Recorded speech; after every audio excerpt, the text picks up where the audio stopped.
მოგესალმებით, მე გახლავართ მანანა მგალობლიშვილი, ექიმი რეპროდუქტოლოგი და დღეს ვისაუბრებ იმის შესახებ, თუ როგორ შეიძლება კლიმაქსით გამოწვეული ისეთი აუტანელი სიმპტომების შემსუბუქება, როგორიცაა ალები, შეხურებები, უფლიანობა, უძილობა, გაღიზიანებულობა და ასე შემდეგ.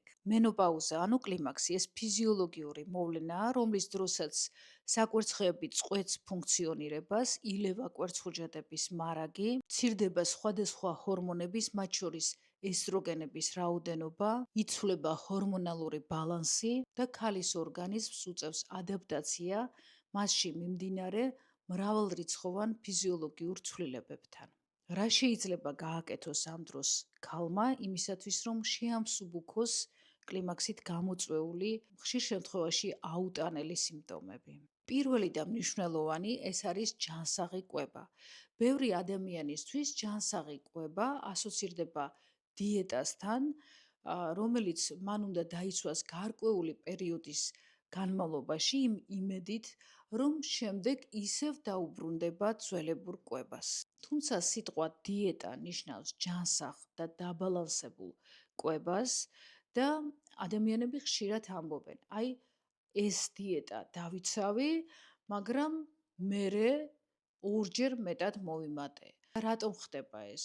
იმიტომ რომ გარკვეული პერიოდის განმავლობაში შესაძლოა შენ იკვებებოდი სწორად, ან შესაძლოა არ იკვებებოდით სწორად, იმიტომ რომ უბრალოდ კალორიების რაოდენობა შეამცირე, მაგრამ შესაძლოა არასწორ საკვებსაც იღებდი, მაგრამ დაიკელი წონაში. მაგალითად, თუ ხარ წიწიბურას, ეგრეთ წოდებულ წიწიბურას დიეტაზე ან მაწვრის დიეტაზე, რასაკვირველია, მთელი ცხოვრება ვერ შეჭამ მაწონს და ვერ იქნები წიწიბურაზე და ამიტომ, როდესაც გარკვეული პერიოდის მერე მიაღწევ სასურველ წონას, შემდეგ იწყებ ძველებურად ჭამას და ისევ იმატებ წონაში და შეიძლება კიდევ უფრო მეტად მოიმატო წონაში. ამიტომ ჯანსაღი კვება ეს არის ის კვება, რომელსაც უნდა დაეჩვიო და რომელიც უნდა შეიყვარო.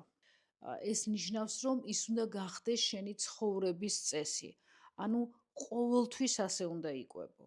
მას შესაბამე ჯანსაღი კვება, ანუ სწორი კვება ნიშნავს, როდესაც ჭამ ყველაფერს, მაგრამ გარკვეული რაოდენობით და გარკვეული შეფარდებით. აი სწორედ ამას ქვია დაბალანსებული კვება. და ამის შესახებ უფრო ვრცლად მე კიდევ გესაუბრებით, ამიტომ გამოიწერეთ ჩემი გვერდი. მეორე, ეს არის ბევრი სითხე დღის განმავლობაში. რასაკვირველია, ეს რაოდენობა არის ინდივიდუალური და დამოკიდებულია ადამიანის წონაზე, სიმაღლეზე, რამდენად აქტიურია ის დღის განმავლობაში და ასევე წელიწადის დროზე. როგორ უნდა გამოვთვალოთ იმ სითხის რაოდენობა, რომელიც ჩვენ გვჭირდება, ამის შესახებ ვრცლად ვისაუბრებ მე შემდეგ ვიდეოებში. მესამე, ეს არის ფიზიკური აქტივობა. თუ თქვენ ადრე არასდროს გივარჯიშიათ, ახლა სწორედ ის პერიოდია, როცა უნდა დაიწყოთ ფიზიკური აქტივობა. იქნება ეს ვარჯიში სპორტულ დარბაზში თუ სახლში, ცურვა, ფეხით სიარული, სირბილი, მაგალითად დღეში უნდა იარო მინიმუმ 3 კილომეტრი.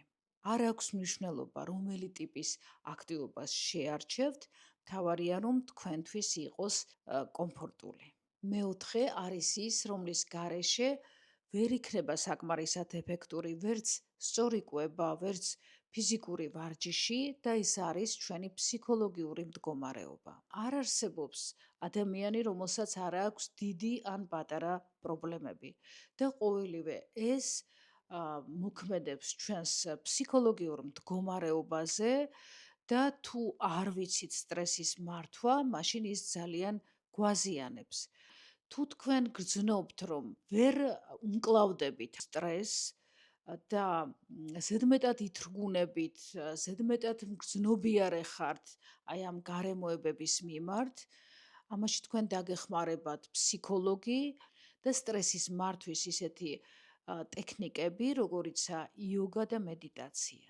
არ უნდა დაგვავიწყდეს, რომ რეგულარულად უნდა განვახორციელოთ ექიმთან ვიზიტები, ჩავიტაროთ სამედიცინო სკრინინგი, იმისათვის, რომ დროულად გამოვავლინოთ ჯანმრთელობის ესა თუ ის დარღვევა, რომლის მკურნალობა და მართვა ადრეულ ეტაპზე გაცილებით მარტივია.